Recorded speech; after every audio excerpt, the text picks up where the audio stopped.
Ada satu momen yang selalu datang tanpa undangan. Ketika seseorang menantangmu secara langsung, dengan tatapan tajam, suara yang meninggi, atau senyum yang penuh sindiran. Mereka ingin menguji batasmu. Melihat apakah kamu akan bereaksi, membela diri, atau menunjukkan bahwa kamu tersinggung. Dan di sanalah permainan sesungguhnya dimulai. Kebanyakan orang gagal di titik ini. Mereka berusaha menjelaskan, membuktikan diri, atau melawan secara terbuka. Mereka pikir itu tanda kekuatan. Tapi justru disitulah mereka membuka seluruh peta pikirannya.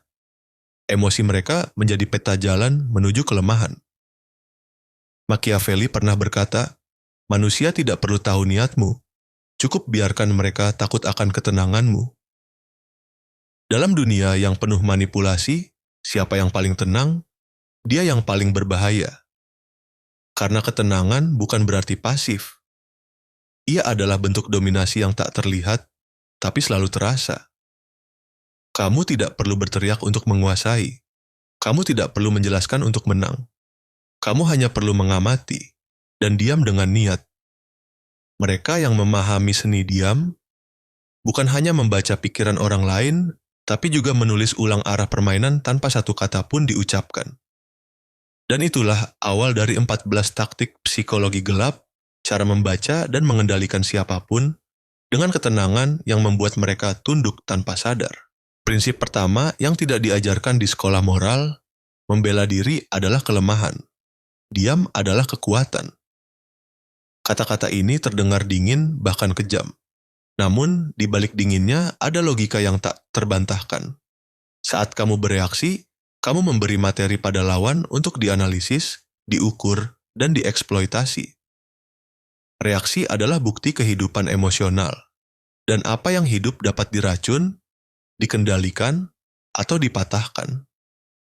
Machiavelli mengajarkan bahwa kekuasaan efektif tak selalu terlihat. Ia tidak selalu membutuhkan suara lantang atau pameran kekuatan. Kekuasaan yang paling berbahaya adalah yang berada di bawah permukaan. Tenang, terhitung, dan tak terduga. Ketika seseorang menuntut jawaban, mereka menuntut arena.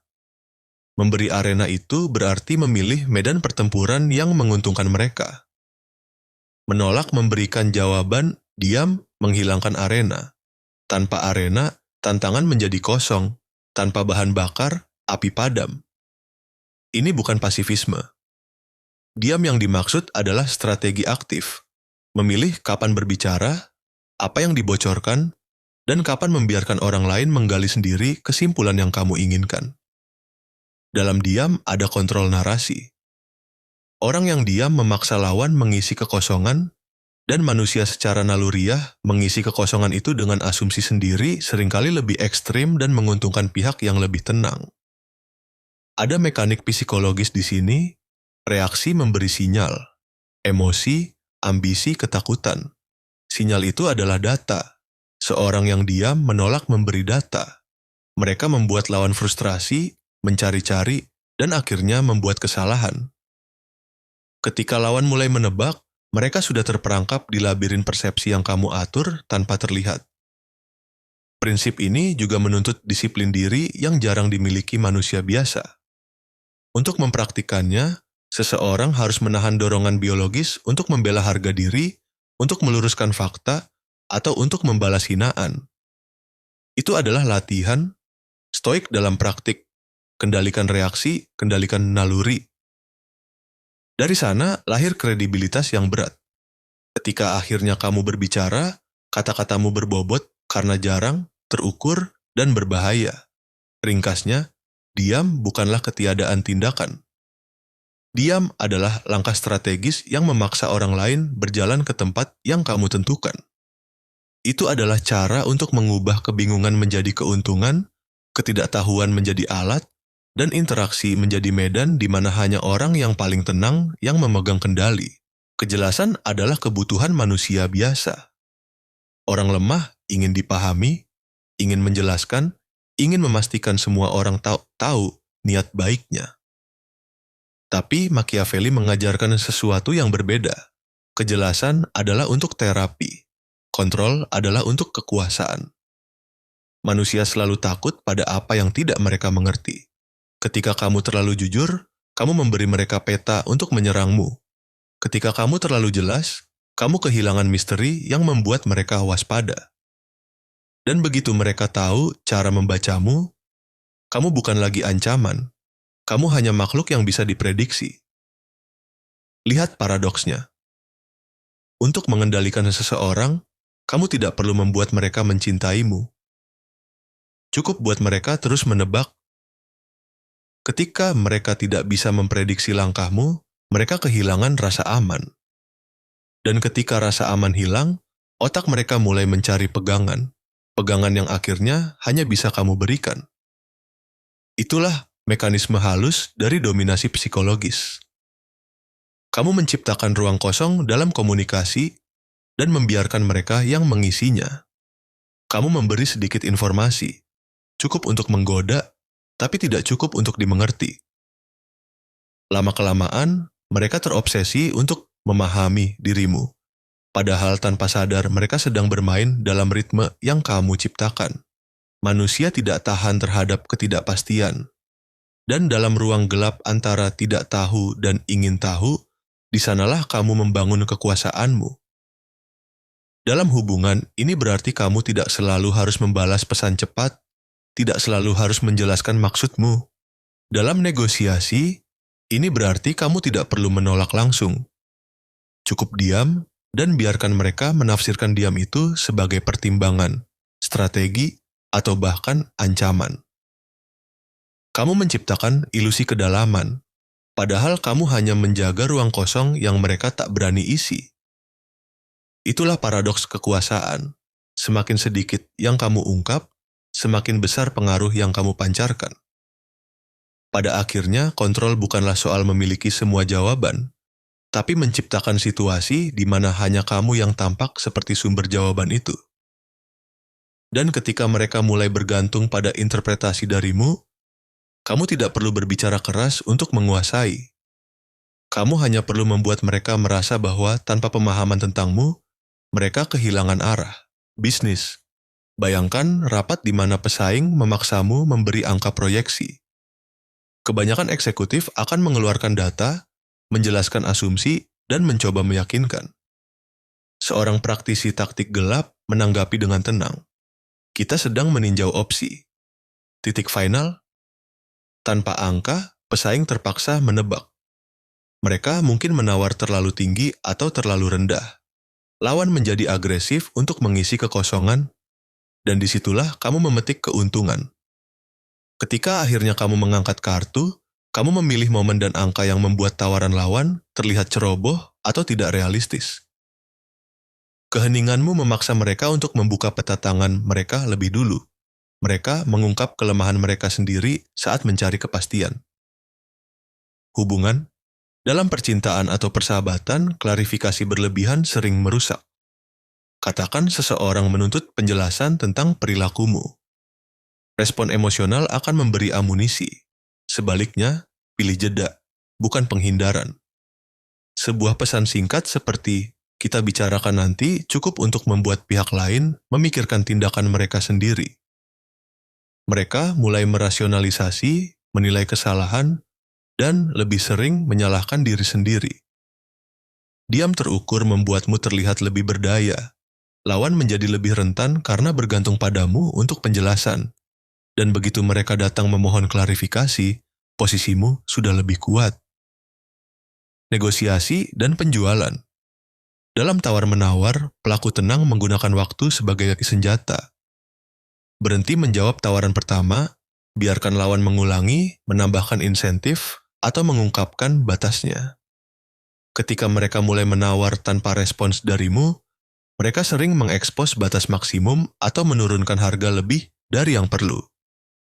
Sebaliknya, berbicara cepat menunjukkan kebutuhan, dan kebutuhan itu adalah kelemahan yang akan dieksploitasi. Kehidupan sosial dan status. Di kelompok sosial, orang yang paling vokal sering mencari validasi. Orang yang paling tenang memegang interpretasi. Dengan jarang memberi komentar, Tapi saat berbicara selalu memberikan pernyataan singkat yang tajam, kamu akan diposisikan sebagai otoritas. Orang lain akan mencari persetujuanmu, menunggu tanda bahwa kamu baik dengan ide mereka. Itu memberi kekuatan tak kasat mata, kamu mengatur norma tanpa memaksakan diri. Contoh praktis, singkat. Lawannya, kenapa kamu tidak hadir waktu itu? Kamu tenang. Alasan saya pribadi. Hasil. Mereka menganggap ada sesuatu yang lebih besar, rasa bersalah, kecurigaan, atau rasa ingin tahu, dan mulai menafsirkan sendiri. Intinya, setiap konteks memiliki celah yang bisa kamu kosongkan. Diam terukur tidak hanya menunda. Ia merusak struktur kepastian lawan, memaksa mereka melakukan kesalahan, dan akhirnya memberi kamu kendali untuk menentukan narasi. Ketika orang lain sudah menambang kebenaran dari kekosongan yang kamu biarkan, mereka akan membayar harga emosional dan strategis untuk itu. Dalam seni pengendalian, kata-kata singkat adalah pisau. Mereka bukan untuk menjelaskan. Mereka untuk menutup celah, mengalihkan energi, dan menanamkan keraguan. Saat dunia menuntut drama, balas dengan intonasi datar dan frasa yang meredam. Singkat, tajam, tak memberi ruang. Di bawah ini adalah koleksi respon dingin dan cara memakainya. Contoh frasa dan kapan digunakan. Dicatat, /noted. Saat seseorang menuntut komitmen atau menuduh, membuat klaim mereka terdengar administratif, bukan emosional. Begitu kau lihatnya. Is that how you see it? Memantulkan tuduhan kembali ke pengamat, menegaskan bahwa klaim itu milik mereka, bukan fakta. Menarik. Ketika Im ingin menunjukkan bahwa komentar mereka tidak mengguncangmu, tetapi tetap mengakui penerimaan informasi. Kita lihat nanti. /will see. Menunda penyelesaian, memaksa lawan menginvestasikan lebih banyak usaha untuk meyakinkanmu. Kalau begitu, menutup topik tanpa mengkonfirmasi atau menolak, menyeratkan bahwa konsekuensi ada pada pihak mereka. Terakhir kali kau bilang begitu. Menghadirkan pola tanpa perlu menjelaskan, mengajak lawan menilai kredibilitas diri sendiri. Fakta atau opini, memaksa lawan menyusun argumen, membuat mereka tampil telanjang di depan tuduhan mereka sendiri. Prinsip penggunaan, ucapkan dengan suara rata, tanpa penjelasan tambahan. Jangan tersenyum, jangan mencari persetujuan. Efektivitasnya terletak pada kesunyian yang mengikuti. Mereka akan merasa perlu mengisi keheningan itu, seringkali dengan pengakuan atau bukti yang merugikan mereka. Latih irama. Frasa pendek harus datang seperti ketukan. Terlalu sering, mereka kehilangan tajamnya. Terlalu jarang, kesempatan hilang. Ketika disampaikan pada momen yang tepat, satu kata bisa merobek narasi lawan lebih cepat daripada 1000 argumen. Ingat, tujuan bukan menghina. Tujuan adalah mengalihkan kekuatan. Respon dingin memaksa lawan menimbang ulang emosi mereka sendiri, menimbulkan kebingungan dan memberi kamu kendali atas alur percakapan. Gunakanlah seperti bayangan, tak terlihat, tapi selalu menentukan arah. Orang yang benar-benar kuat tidak menunjukkan kekuatannya. Mereka memancarkannya. Tanpa perlu banyak bicara, tanpa perlu membuktikan. Aura mereka bukan dibangun dari agresi, tapi dari ketenangan yang tidak bisa diguncang. Ketenangan semacam itu bukan bawaan lahir. Itu hasil dari penguasaan diri yang ekstrem. Dalam setiap situasi, mereka tidak bereaksi, mereka memutuskan. Dan disitulah letak ketakutannya. Karena manusia secara naluriah tak takut pada yang tidak dapat mereka prediksi. Seseorang yang mudah marah mudah dikendalikan. Tapi seseorang yang tenang, yang tidak bisa dibaca, menimbulkan rasa gentar yang tidak rasional. Kamu tidak tahu kapan dia akan bereaksi atau apakah dia akan bereaksi sama sekali. Dan ketidakpastian itu menanamkan kekuasaan yang tak kasat mata. Lihat orang-orang di sekitar. Mereka yang paling sering berbicara biasanya paling mudah dibelokkan. Sementara mereka yang diam, namun hadir dengan postur tegak, tatapan lambat, Dan gerakan minimal, dialah yang diam-diam memegang ruang. Setiap kata yang keluar darinya terasa seperti keputusan. Setiap tatapan seperti penilaian. Dan semua orang tanpa sadar menyesuaikan diri untuk tidak melawannya. Machiavelli memahami bahwa kekuasaan tidak hanya tentang keputusan, tapi tentang persepsi ketidaktergoyahan.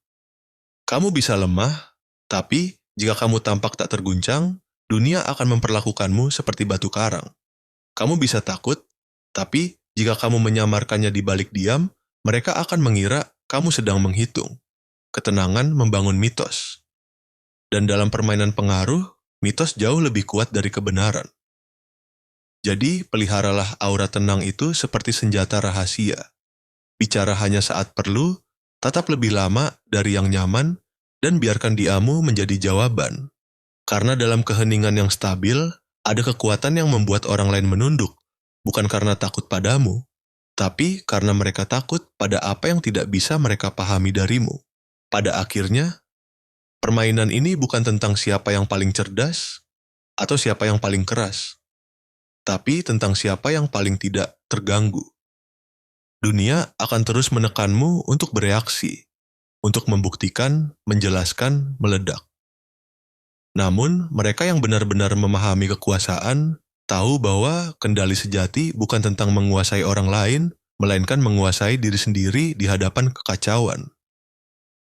Itu inti dari semua taktik Machiavellian, bukan kebrutalan, tapi keteguhan batin. Sebuah kedewasaan yang dingin, yang tidak membutuhkan tepuk tangan, tidak butuh pembenaran, dan tidak butuh balasan. Karena orang yang paling tenang adalah orang yang sudah berdamai dengan kekuatannya sendiri. Suatu hari nanti, ketika dunia mencoba memancing reaksi darimu, tersenyumlah tipis. Biarkan mereka berbicara. Biarkan mereka mengira mereka menang. Karena kekuasaanmu tidak terletak pada responsmu, tapi pada kemampuanmu untuk tidak memberi apapun kepada mereka. Diam bukan kelemahan, ketenangan bukan kepasrahan. Itu adalah bentuk tertinggi dari kekuasaan. Kekuasaan yang tidak bergantung pada pengakuan siapapun. Dan ketika kamu sudah mencapai titik di mana kamu tak perlu menguasai siapapun untuk tetap berkuasa, disitulah kamu benar-benar menjadi sesuatu yang lebih tinggi daripada manusia biasa, tak tersentuh. Dalam dunia yang bising, keheningan adalah kerajaan. Dan hanya mereka yang mampu menahan diri yang pantas duduk di singgasana itu.